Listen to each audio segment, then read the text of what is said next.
Wuhan, la plus française des villes chinoises, est devenue à la fin de l'année 2019 l'épicentre de l'épidémie du coronavirus. Nous avons un total de 24 376 décès en France. La France devient le troisième pays le plus touché d'Europe par l'épidémie de coronavirus. À la date du 29 avril, elle comptait plus de 130 000 personnes contaminées par le virus du Parti communiste chinois. 3 mois se sont écoulés depuis l'éclatement de l'épidémie en France. Le 24 janvier 2020, 3 premiers cas, dont 2 touristes chinois, ont été officiellement recensés en France. La troisième personne est le premier Français contaminé. Il s'agit d'un homme d'affaires d'origine chinoise. Il était rentré de Chine et avait séjourné à Wuhan. Il a été hospitalisé à Bordeaux, la ville jumelée à Wuhan, en 1998. Dans le contexte de la rapidité de progression de l'épidémie, de nombreux aspects ont été étudiés.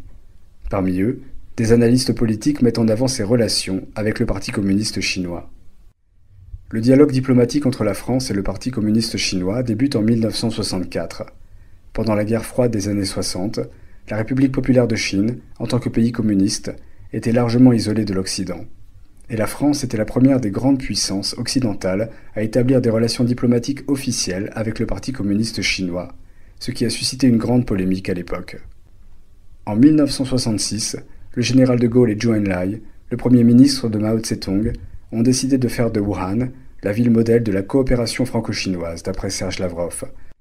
Jusqu'à la fin des années 1980, cette coopération est essentiellement universitaire. Chaque année, l'université de Wuhan forme environ 2000 étudiants français venant des plus grandes écoles et universités françaises. Wuhan compte 2 écoles de la mission laïque française, l'école française internationale de Wuhan et l'école Peugeot-Citroën. En 1997, la France et Pékin établissent un partenariat stratégique global qui va dans le sens d'un renforcement des échanges, aussi bien économiques, culturels que diplomatiques. Dans un contexte d'embargo sur la vente des armes qui dure depuis 15 ans, le président Chirac se positionne en 2005 pour la levée de l'embargo dans des conditions que l'Europe et les États-Unis devront définir ensemble. Des ventes d'armement à la Chine sont validées par le gouvernement français qui délivre 389 licences de 2015 à 2018 et pour près de 989 millions d'euros de 2009 à 2018. De 2000 à 2018, tout secteur économique confondu, les investissements directs chinois en France ont totalisé près de 14,3 milliards d'euros. 2018 voit une forte augmentation des investissements chinois en France qui s'élève à plus 86%. D'après les Échos, il y aurait environ 1100 entreprises françaises en Chine, avec 5500 implantations. Elles sont à l'origine de 600 000 emplois, ce qui fait de la France le premier employeur européen de la Chine. Cette position est liée à la forte présence de l'industrie française, chimie, automobile, équipements informatiques et électroniques. De grands groupes français sont installés à Wuhan, parmi lesquels PSA, Renault, Alstom, SEB, L'Oréal, Total, Areva, Pernod Ricard, etc. Tous ces grands fleurons de l'industrie française.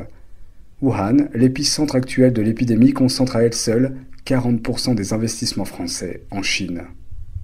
Toutes ces informations nous laissent penser: l'avenir de l'industrie française serait-il entre les mains du Parti communiste chinois? Nous aurons ce soir une discussion très importante sur la Chine. Et je me félicite de ce réveil européen.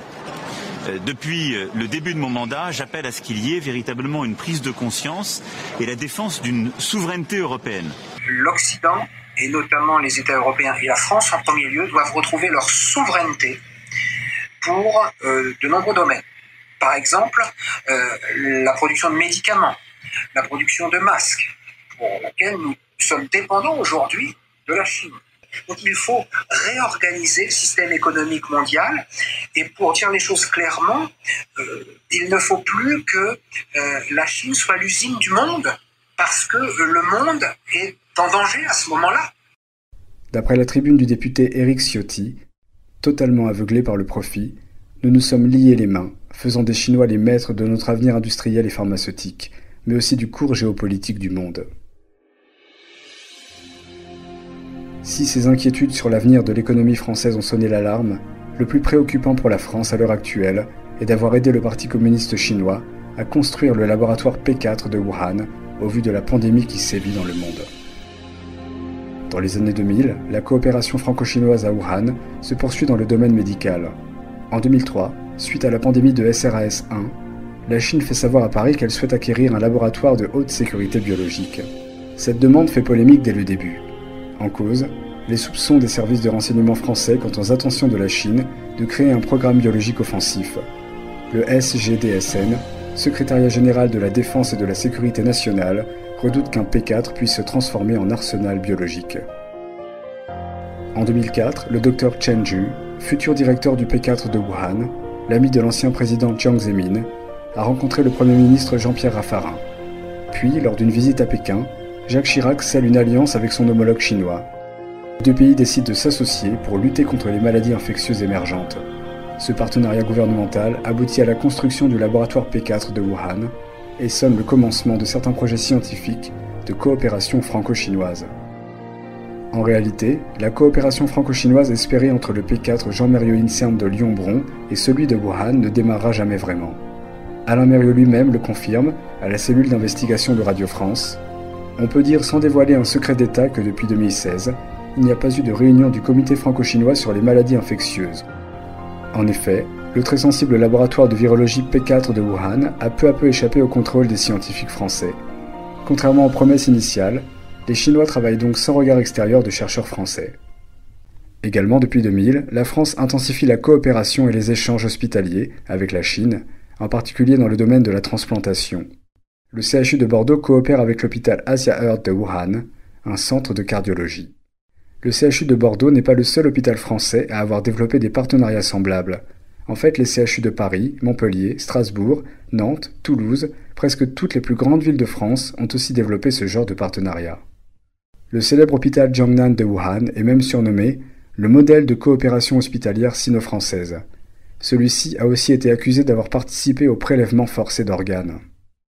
La provenance de ces organes a fait l'objet d'enquêtes et un tribunal indépendant à Londres a récemment reconnu le régime chinois coupable de les prélever de force sur des prisonniers de conscience. China, to my knowledge, is the only country in the world where the government-run industrial program kills people and sells their organs. Endless hospitals in here. We go into them in great detail. We're talking about a very large hospital, endless amounts of transplant surgeons and transplant teams.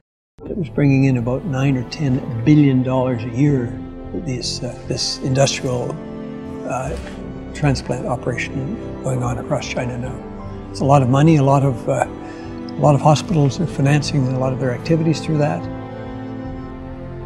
Cette épidémie donne une opportunité à la France de réexaminer ses relations avec le Parti communiste chinois.